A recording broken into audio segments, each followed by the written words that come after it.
Hello, this is Mr. Waterman. This is Geometry Lesson 8.5, Using Properties of Trapezoids and Kites. But first, let's define what a trapezoid is. It's a quadrilateral, so that's a four-sided polygon again. And it has exactly one pair of parallel sides. So both pairs of sides cannot be parallel. Instead, only one pair. So on a trapezoid, we call the pair of parallel sides bases. So there's actually going to be two bases on a trapezoid. Also, the sides that are not parallel, we call legs. So we've drawn those in purple on this diagram. Those are the two sides that are not parallel. Alrighty? So also, we can define an isosceles trapezoid. So a trapezoid is isosceles. If it is, then each pair of base angles, so we have a couple pairs of base angles here. So on the bottom, on both ends of the lower base, angles A and D are going to be congruent. And similarly, up on top here, the other base, segment BC, angle B and angle C are going to be congruent.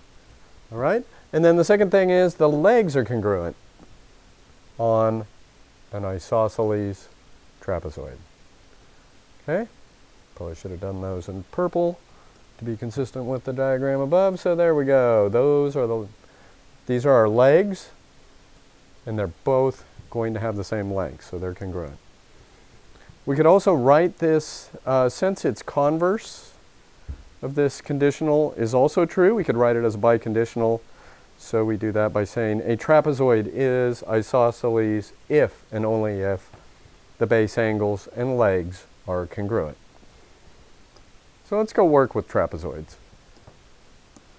This first example says, show that XY ZW is a trapezoid. So we could do that by showing that the slopes of one pair of sides are congruent and that the other pair aren't. So let's see, it looks like YZ looks parallel to XW. So we can go ahead and prove that by figuring out what the slopes are. So I'm going to draw two little slope triangles to the beginning and end of each of those two segments that I think are parallel. And now I'm going to find the slope. So the run, we're going to do rise over run. So the slope of YZ is going to equal, the rise is actually, it's going down 3, so we'll call that a -3 rise. And the run is 2, 4, 6, so it's -3 over 6. And the rise and run of XW is going to give me the slope of that line.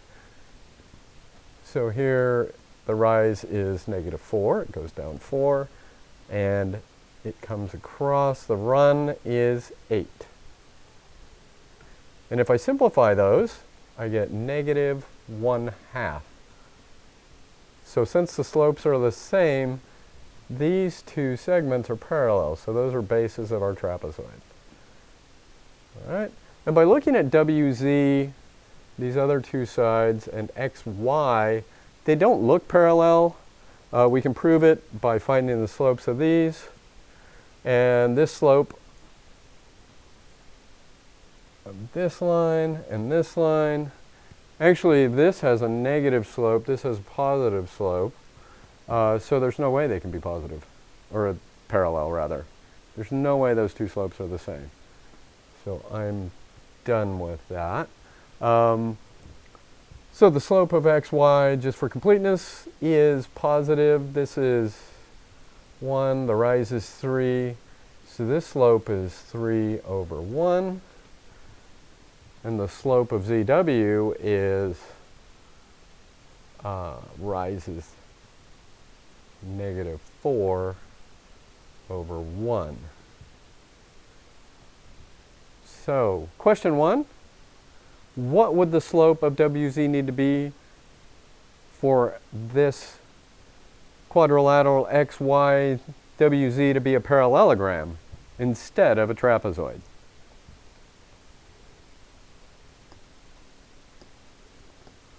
Okay, so last topic on trapezoids for the day is the mid-segment theorem. So the length of the mid-segment is half the sum of the bases. So first of all, a mid-segment in a trapezoid is a segment that joins the midpoints of each of the legs. All right, so we've shown that by this leg DG, these two pieces are congruent. So H is the midpoint of DG, and on the other leg here, EK and KF are the same length. So point K here is the midpoint of leg EF. So this segment that joins those two points is called a midsegment. All right? So this says that the length is half the sum of the bases. So in this example, they give us that DE is 6 and GF is 18. So half the sum means that I'm really taking the mean of this, the arithmetic mean or average. So I'm finding the number halfway between 6 and 18. So if I add this up, I get 24 over 2, which is going to be 12 centimeters. All right? Those of you who are good with the number line would have figured out that 12 is the number halfway between 6 and 18. So that's our mid-segment. Now go ahead and move on to and watch part B of 8.5. Thank you.